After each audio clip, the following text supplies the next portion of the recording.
Hello and welcome to the Wednesday Night Grumpy Sound Guy show. I'm coming to you from on the road because it's kind of a busy week. And this is just my mobile office. We spend a lot of time on the road trying to get things done and bid jobs and meet clients and all the things that we need to do to keep CLP audio and staging afloat. So that's where we are today. I want to take a quick second to, I don't know if the camera's going to invert that. It says real drums don't have volume knobs. Hashtag Grumpy Sound Guy. It's merch from my merch store. If you go to clpaudio.com and hit on the store in the menu section, it'll take you there. There's a ton of CLP audio swag and a ton of Grumpy Sound Guy swag on the merch store there, clpaudio.com. I have a shirt that says "Don't Suck," which seems to be super, super popular. Everybody likes, but there's all kinds of quirky things there that go along with what we do here at the Grumpy Sound Guy YouTube channel. So today's topic, I have been talking. Let's see, I put up a long form video Sunday, I think it was, just basically talking about and answering some questions from some of you guys about what it is to put together a small, easy to set up and run rig. And then kind of talked about all the qualms of owning a production company and how you probably would have a better quality of life if you didn't do that. But that spawned a whole bunch of questions because I talk heavily in that video about wooden boxes compared to plastic boxes and in terms of like front of house speakers, monitor wedges, things like that. Also, in terms of passive versus active. Now, if you dig back through the archives of the channel here, you will find other videos where I'm talking about passive versus active. But I'm going to kind of get a little technical today. So, if this is a subject that really, really interests you and you want to know why a guy like me is still using passive boxes, I'm going to throw a whole bunch of model numbers at you today, a whole bunch of specs at you today, and basically give you all the information that I have spent the last 30 years discovering. And we're going to talk a lot about ROI, return on investment. So that's all going to be part of what we're going to do today. So if you're listening to this while you're driving down the road, you might want to come back and review it later where you can sit down and write some of this stuff down and kind of help you get where you need to be with what it is that you're doing. So, with all that being said, please subscribe to the channel. Please hit that notification bell so you know when we put up new videos. My marketing guy is telling me that 93.3% of you people watching this video are not subscribed to this channel. Please subscribe to the channel. Your subscription gives us features and marketing tools that we need to get this content in front of people who can really benefit most about this. At this stage of the game, it's not even about money. It's about having access to those tools to push the content out in front of the correct people and the correct audience. Your subscription helps support that. So please subscribe to the channel. Please follow us over on Facebook, Instagram, TikTok. All the short form stuff gets posted daily on those sites as well as here on YouTube. But 98.2% of long form video only happens here on YouTube. We do post some shorter long form videos, 10, 15-minute videos on some of the other formats, but YouTube is really our home and really where we want to pay as much of this forward as we can. So, with all that being said, so why am I still passive? Okay, well, let me give you a little history lesson here. Back in early to mid 90s or something, let's go late 80s to 2000, before the rage of digital mixers and plastic speaker boxes. There was really only three names in the pro audio business as far as front of house speakers and monitors and stuff like that. There was really only three names that really marketed themselves toward the middle market. And again, we're talking about nightclubs to county fairs to community concerts in the park, that kind of stuff. Middle market. We're not talking pro touring. We're not talking karaoke guys and DJs that are using little stick rigs. We're talking about guys that are mixing live music predominantly, and needing to cover, 1,500 to 2,500 people right in front of the stage, Those three names were Electro Voice EV, EAW, and JBL. Electro Voice had a line of passive speakers, wooden boxes that were amazing, called QRX. QRX was the name of that line of speakers. And then JBL during the middle 80s was SR. And then by the end of the 80s, early to mid 90s, that went to SRX. And many of you will recognize the JBL SRX badge. They're still using it to this day. In fact, the new, the 900 series line array stuff is actually branded as SRX in that middle market price range. So SRX has been around for a long time. With EAW, it was mainly KF. KF was the really cool, legit stuff. They had an LA line, which was a step down from there. But honestly, in my personal opinion, I've mixed on a whole bunch of LA stuff. I have owned a bunch of LA stuff. I never really thought the LA stuff was any better than SRX or QRX, level stuff from EV and JBL. And they were usually a hair heavier because EAW was very diligent about using, 13, 15 ply Baltic birch cabinets, which, makes the boxes sound absolutely amazing, but it also makes them kind of heavy. That was the problem they had with the KF stuff, even the JF, which was another line of EAW. In my personal opinion, and I'm an EAW dealer, believe it or not, I think the KF line EAW was probably some of the best sounding stuff in the middle market, and a whole bunch of that stuff even went pro touring. Like when you get up into like the 850 stuff, I still own an 850 rig. I don't use it very often because it's huge and it's big and it's heavy and it takes three guys to stack the tops, but it's basically three-way tops and subs, so it's a four-way rig. Those systems were supporting, those 850 systems were supporting every major act, during the late 80s all the way through the mid 90s, and all the way up until line array started to take over the world. In the world of point source, if you talk to anybody who was alive and working in this business back during that time period, they will absolutely rave about the KF850 stuff. They threw for days, they sounded amazing. I spent 5 years in a venue that had a KF850 rig installed, and it was such a pleasure.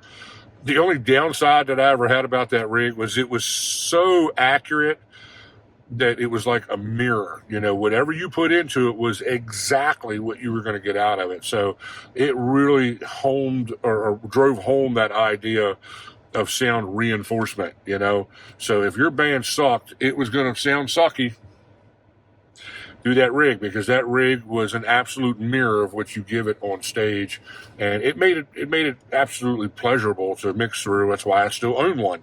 Every now and then when I get called out to do a bigger outdoor gig, our company is not line array yet. It's really hard to swallow, $60,000 to $160,000 price tag, for line array when our clients are perfectly happy with our point source stuff. So we are going to go line array. I actually came really close to buying a line array this year, and still got some super secret stuff going on in the background right now about maybe picking up a line array rig. But at this stage of the game, I don't absolutely have to have one. It would make life a little easier on the bigger festivals when we're in front of 8,000 to 10,000 people or something across a city park or something like that. Typically, I would just like to cover, the 3,000 people in front of the stage a little bit better. My point source stuff does a fine job, but, obviously the line array makes it a little easier. But before the days of line array, we were using big point source stuff. Now, as far as Pro Touring's concerned, there was tons of other companies that were making really, really cool stuff in those days. Meyer was one of them. Martin was making some decent stuff in those days, although they kind of got their claim to fame, I believe, in the line array years. But, I can remember seeing tons of EAW 850 stuff, at like the local Aerosmith concert or AC/DC or whatever. They would hang 12 or 16 of those per side with 24 subs across the front, and it would just absolutely annihilate you, And those are the days where most bands were mixing 115, 120 dB of front house. It was definitely an abusive environment, to your ears. So I said all that to say this. As things have progressed forward, and things have gotten lighter, things have gotten more economical, that sort of stuff.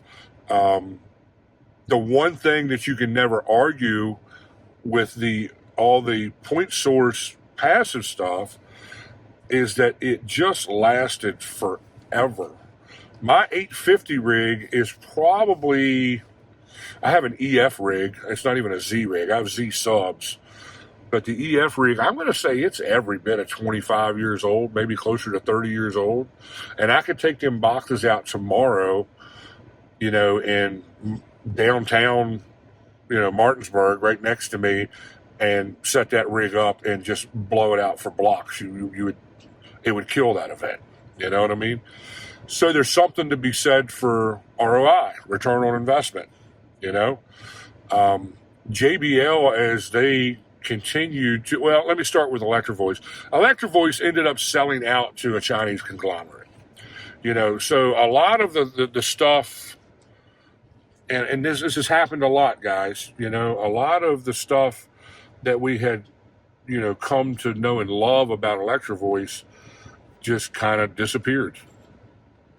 They did. They sold out. They got rid of the engineers that were always the guys that were really, nailing what they were doing. If you ever heard a QRX rig, man, it would knock your socks off. It was a great sounding rig. They don't make anything like that anymore. Now most of what I see coming from the EV camp is just middle of the road plastic boxes that are going to last 3 to 5 years if you're doing more than 80 or 100 shows a year.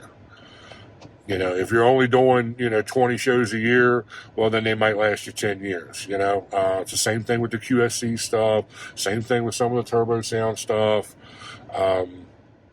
Yeah, man, I mean, it just kind of is what it is. So in my world, as JBL, let's move to that now. As JBL was progressing, they were starting to experiment with Neo magnet drivers, neodymium drivers, which are way lighter. They weigh probably 30 or 35% less than a ferrite magnet, ceramic magnet, driver. So their boxes started getting lighter and lighter. By the time they get to the SRX 700 series stuff, but you're going to hear me talk a lot today about the SRX 700 series and the STX 800 series. Be real careful not to confuse the STX 800 series with the SRX 800 series. Two completely different products. So, I mean, these companies are all trying to, make money. They're trying to make maximum amount of money. There was a time and day where JBL made an M Pro line. They made an M Pro 200 series, an M Pro 400 series. Well, the 400 series had a whole lot of the SRX components in the boxes. They were just kind of scaled down boxes. They had a little bit different, specs and parameters on them. But for a local club band, that M Pro 400 series stuff was capable. It was capable stuff. It had a lot of holdover from the SR days. Like I can remember, with the 2241 drivers was the big driver in the 4719 box. That was their mainstay sub box for probably 15 years or something, until they got into that SRX 700 series stuff, where you get into the 728 sub, which is an iconic 218 sub. So, JBL realized that people were starting to buy that M Pro 400 stuff instead of the SRX 700 stuff. So they got rid of the line, trying to push everybody to the more expensive SRX 700 series stuff. They got rid of the 400 and the 200 series. They came up with MRX, which we all had kind of hoped was going to lean more toward the M Pro 400 series. It did not. It was really closer to the 200 series. It kind of had 400 series architecture with, Duratex, spray coating on the outside of the box instead of carpet, but it had 200 series drivers and components in them. So that was a big disappointment, for a bunch of us, Now, again, at this stage of the game, the time period I'm talking about is probably mid-90s at this stage of the game, mid to late 90s.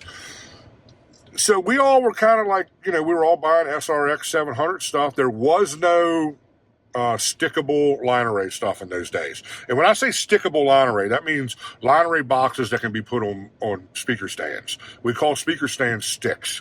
Okay.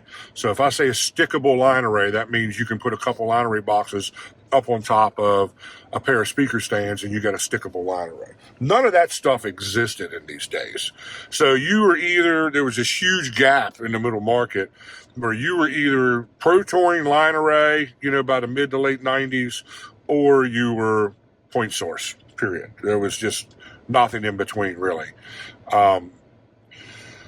So that 700 series they just made gobs and gobs and gobs and gobs of that stuff. I think they made the 700 series all the way up into the 2000s. And then they took this is when JBL was really, really, doing stuff right. They took everything we loved about the 700 series and improved upon it with the STX line. In my personal opinion, so don't hate on me if you think otherwise, okay? In my personal opinion, the JBL STX 800 series was the last line of JBL point source speakers that were worth their salt. And I also think they were the best JBL series to serve the middle market. They had really put some different drivers in the subs. They got away from the Neo drivers that required a lot of power to get the numbers that they were projecting. They went back to Farad magnet, more modern sub driver design, and I have 4 pair of those in my inventory right now, STX 828s. And it takes less power to get actually more volume out of the box. That's why I like that box so much. And the box isn't as deep as the 728, so it's a lot more truck pack friendly. And they're 2 dB louder than what the 728 is. Now, there's nothing wrong with a 728. I've owned 728s. I've mixed on 728s for decades. I mean, literally decades, probably close to 25 years or something, They're great sounding subs. I see them all the time in the middle market, whether it's church installs or it's mobile guys.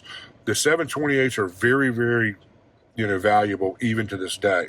Now, JBL hasn't made any of this stuff since probably, I'm going to say 2008, 2010, 12, somewhere in that ballpark was when the STX line was probably finished, maybe like 2012, 2015, somewhere in that ballpark.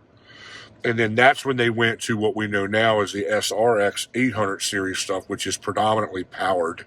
I know they make passive versions of those boxes, but I think most people know those boxes as powered boxes. The reason I don't own any of that is the fail rate on those boxes are just crazy. The SRX 800 series. They changed the drivers. They put heat sink plate amplifiers in those boxes. There's no internal fans or anything to try to keep them cool. Now, some people will argue that the subs are moving air around inside the box. That should help keep them cool. Well, it's not doing a good enough job, because I'm telling you right now, I can't count the people that I know who have had those boxes fail on them. Burn up plate amplifiers, burn up drivers, just trying to, we all kind of got in this mindset. You can say a lot of things about JBL, but you can't really say much about their low frequency boxes. They've always done low frequency and subs really, really good. So we were all kind of conditioned to that.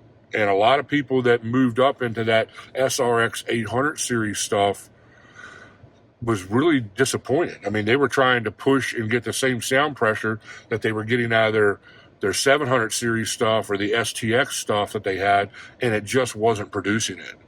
And it was, honestly, it's an epic fail. The only people I would ever recommend that gear to is DJs that are doing small clubs, or a band that's doing a small club or something like that. If you get outside, or you get in a situation where you got 1,000 people in front of the rig and you really need to turn that muscle up, it's just not there. It's not there. And I could give you a laundry list of guys' names and phone numbers right now that I could, provide for you, so that you could hear them complain and talk about the epic amount of money that they lost with the SRX 800 series stuff. A whole bunch of those guys went back to the passive STX 800 series or the SRX 900 series stuff. So,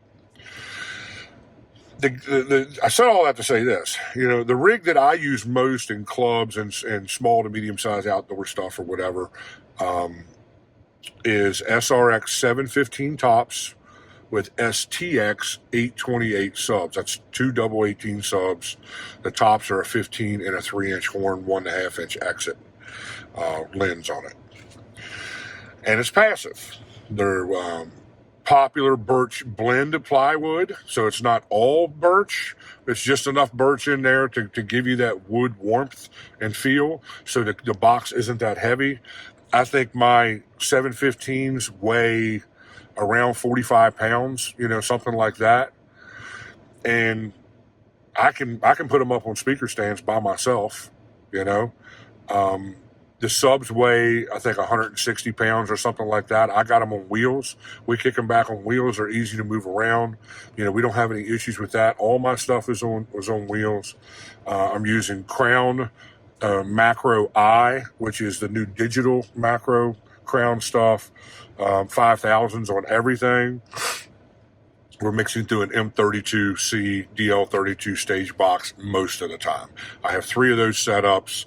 I have an X32 rack, S32 setup, and I have an M32 live full-size console. So we have a bunch of mixers in the inventory and that sort of thing. So when I do outdoor festivals with my mobile stage and we're flying stuff, then I have 2 pair of SRX 722s, which is 2 12s, and a 4-inch horn, 1.5-inch exit. I think it's 1.75 exit on that lens. So yeah, and we fly those and get them up over everybody's head. And that rig, I've covered big crowds with that rig, way bigger crowds than it should have. Of course, we're mixing for the first 75 or 100 feet. We're not trying to throw 3 blocks down the street. Our clients don't need that. Our clients like the fact that their people can show up and sit behind the sound booth somewhere and still sit and have a conversation with their buddy. They want that, and the people who want the impact of the band get up closer to the stage. So we do about 100 dB at 7,500 feet, something like that, with that rig. Same power, just more of it, same mixer, all that kind of jazz. We do, so it's basically a double stack rig. So we're doing 4 of the 722s flown, and we're doing 4 of the 828 STX subs. And that is a nice rig. That rig, covers the these day festivals and the food truck festivals and wine festivals, and we could do anything in any kind of like city park or something. That rig did a crowd of about 8,000 people last September for an Oktoberfest here locally, and did fine. Really could have used the 850 rig on that gig, but the JBL stuff got it done. And look, I'm not sitting here saying that JBL is the greatest sounding stuff in the world, because it's not, but it makes money, man, and it just does. I've gotten really good at EQing out the JBL. That could be a whole nother video there. But yeah, so I also have a pair of 725s, which is 215s and a 4-inch horn, 1.75 exit on the horn. I have 2 pairs of the 715s, which is a 15 and a horn, 3-inch horn, 3-inch diaphragm horn. So, I got a bunch of that SRX 700 stuff, STX subs, The reason I have all that is because 10 years from now, I'm still going to be talking about how that rig is making me money. And let me just throw some numbers at you. Most line array rigs have 3-inch diaphragm horns in them, or 2 3-inch diaphragm horns. Some of them have 2 2-inch diaphragm horns, but they're in a line array. So there's a line source, principle at work there that makes this stuff throw the way it does, and all that kind of jazz. The problem I have with the plastic boxes isn't just the fact that they're plastic boxes and they feel kind of mid-rangey to me. The low mid is never warm. It's always something you got to reproduce. Is the driver quality in that stuff is just not that great, and the durability is not that great.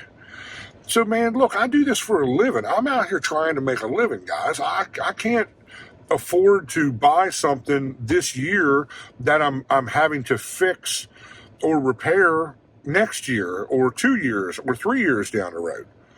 Like, that is not, going back to that mindset of the late 80s to middle 90s. All the middle market companies were completely conditioned to getting, at a bare minimum, 10 years of usage out of all their gear. Their consoles, their amps, their front of house speakers, cabling, everything. We all bought quality stuff. We all tried to use things that would give us at least 10 years of usage out of this. Well, like I said, my 850 rig is probably pushing 30 years old, and I could take it out tomorrow and it could make me money. All my SRX stuff is every bit of 10 to 15 years old, and it makes me money every single weekend. I have replaced one horn diaphragm in one of the 715s in the last 4 years. Yeah. I know bands that have been using 728s for 15 years and never had to replace a subdriver. Yeah. Think about that when you're talking about ROI, return on investment. I can't remember the last time where I had an epic failure of any of these boxes.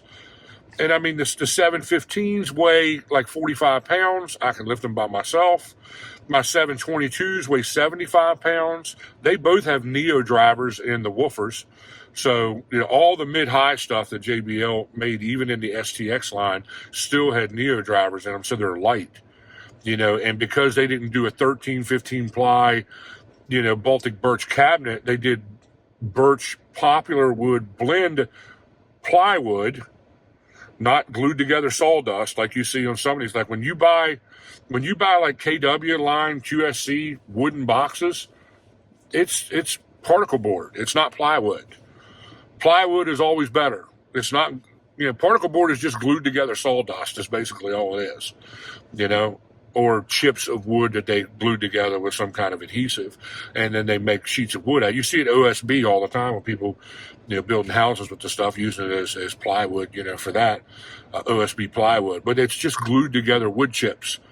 Plywood is always going to have more density, and the denser the cabinet is, the better it's going to sound. especially with low mid frequency, because that's really where I see the difference between a wooden box, even a particle board wooden box, and a plastic box. Is you really just going to get that grunt low mid, right where you want it, especially with male vocalists or the lower side of the guitar, lower side of keyboards, stuff that isn't sub, stuff that's just considered low, like between 100 hertz and 500 hertz, somewhere in that ballpark. So, the boxes aren't that hard to move around.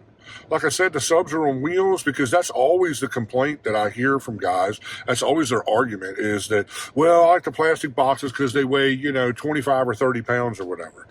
I'm like, okay, that's fine if all you're playing is O'Malley's Irish Pub down on the corner. But if you're going to try and cover any sort of sizable audience, even in a nightclub where you have, 600-700 people, you're going to need more ass than what those plastic boxes are going to produce. Now, you can have the argument that there's stickable line array now, or ground stack line array now, which means you're going to stack your line array boxes on top of your subs. There is a valid conversation there. Those plastic boxes probably sound better than all the other plastic boxes. If I'm going to go plastic box, I would rather have a line array plastic box than I would a point source plastic box, just because they typically put better components in the line array boxes. Like that RCF stuff is so popular right now, like the HDL6, HDL10, all that kind of stuff.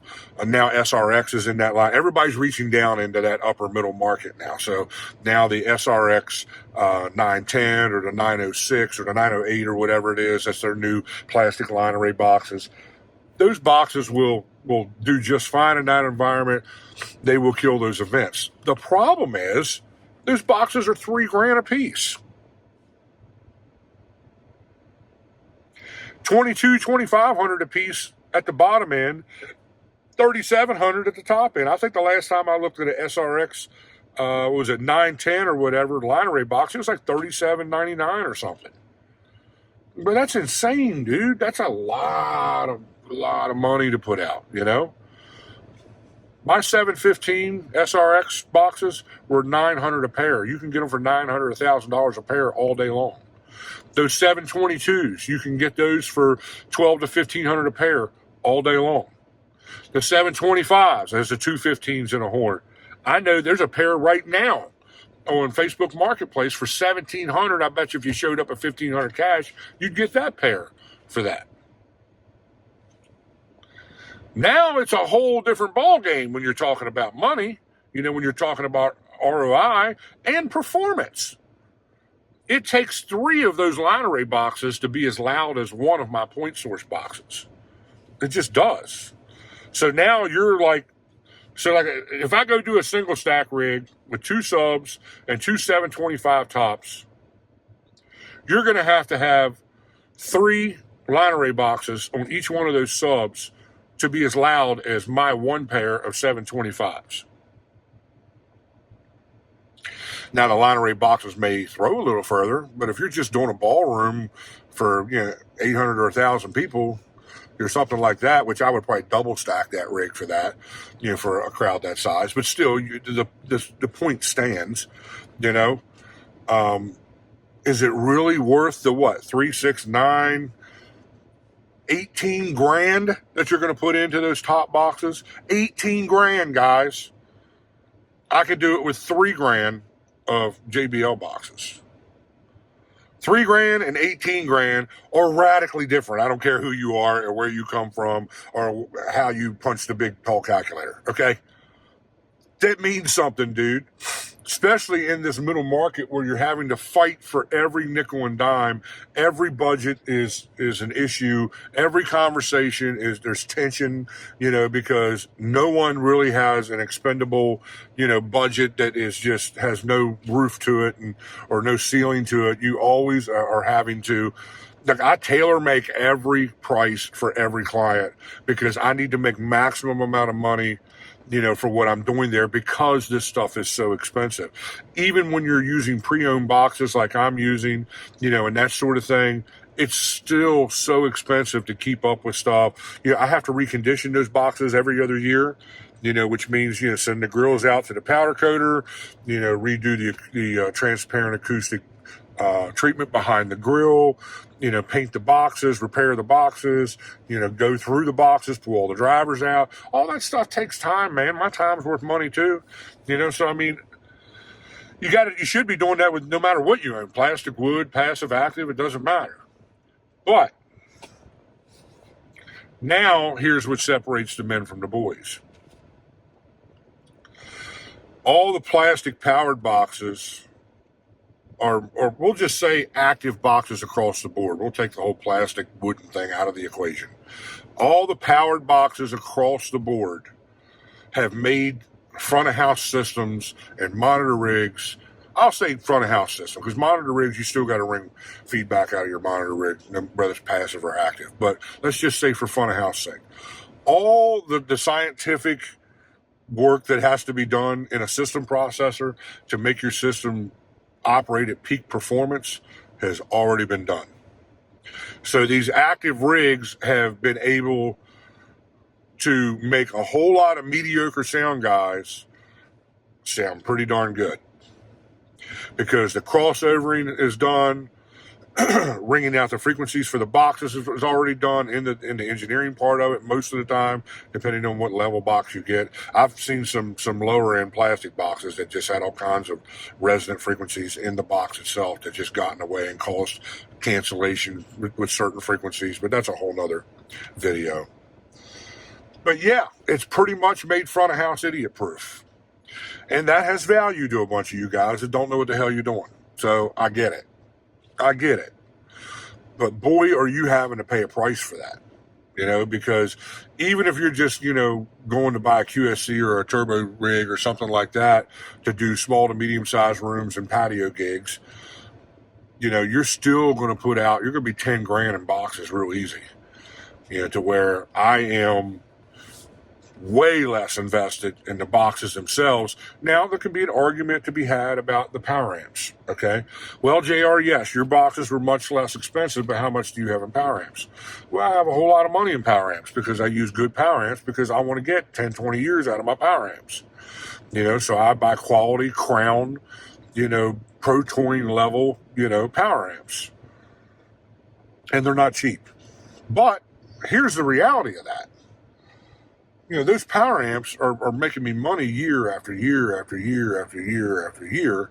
And I can control how much power I'm putting per box, per component in that box way better than you can when you're at the mercy of whatever engineer designed your active box.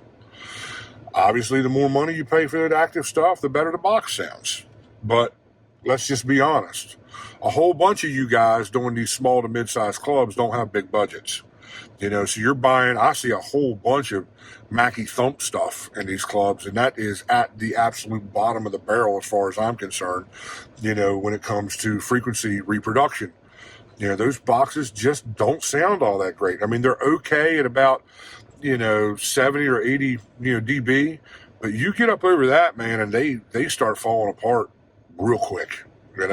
At least the QSC and the turbo sound stuff, you can get up to, 100 dB at, 40 feet or something, and it's decent. It's not going to knock your socks off, but it's decent.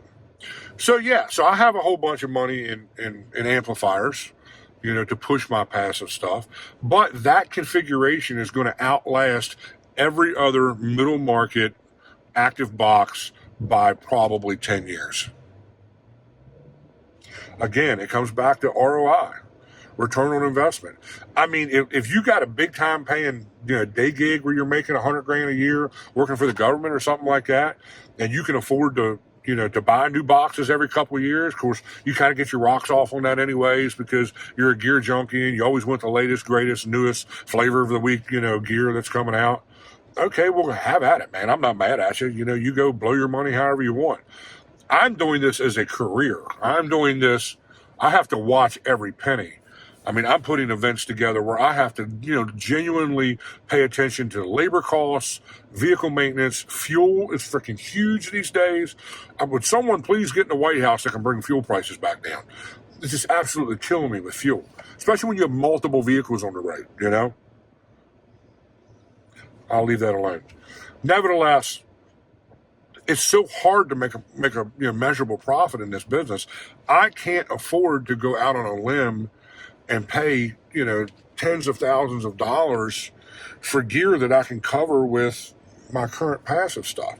And it's not so heavy that I can't move it around by myself. I can go do a club gig or any kind of mid-level outdoor gig by myself if need be. I did a whole outdoor summer concert series at a local farm market last summer by myself almost every single day. Almost every single gig that we did it by myself. We did one pair of subs, a set of 722s on tops, and then a pair of 715s on sticks to do outfill. Way far left, way far right, to cover those crowds. By myself every week. It wasn't that big of a deal. People, you got to push that big heavy amp rack around and, blah, blah, blah, and this, that, and the other. I'm like, yeah, but dude, I'll be pushing that amp rack around long after you're on your third set of active speakers in the middle market.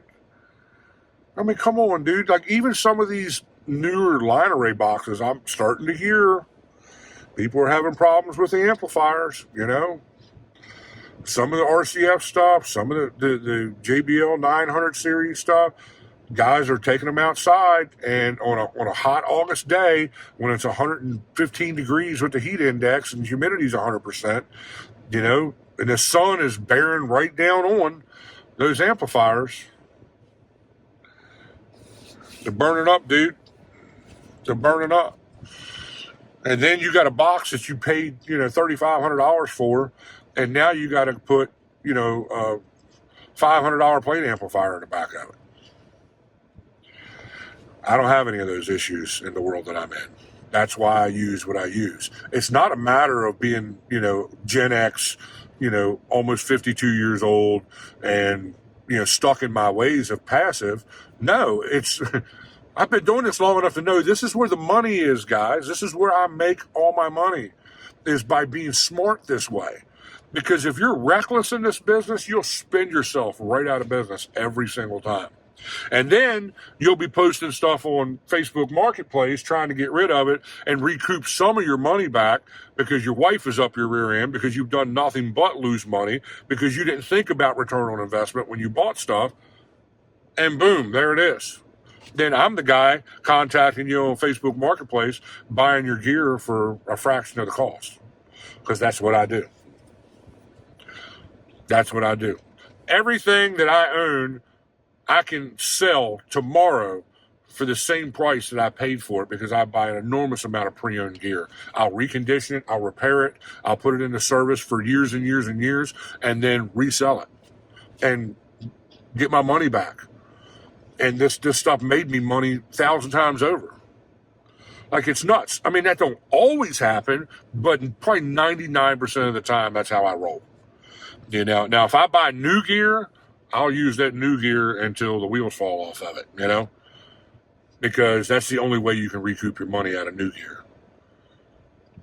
But, the pre-owned market is absolutely on fire because the retail market is so completely, outrageously expensive right now.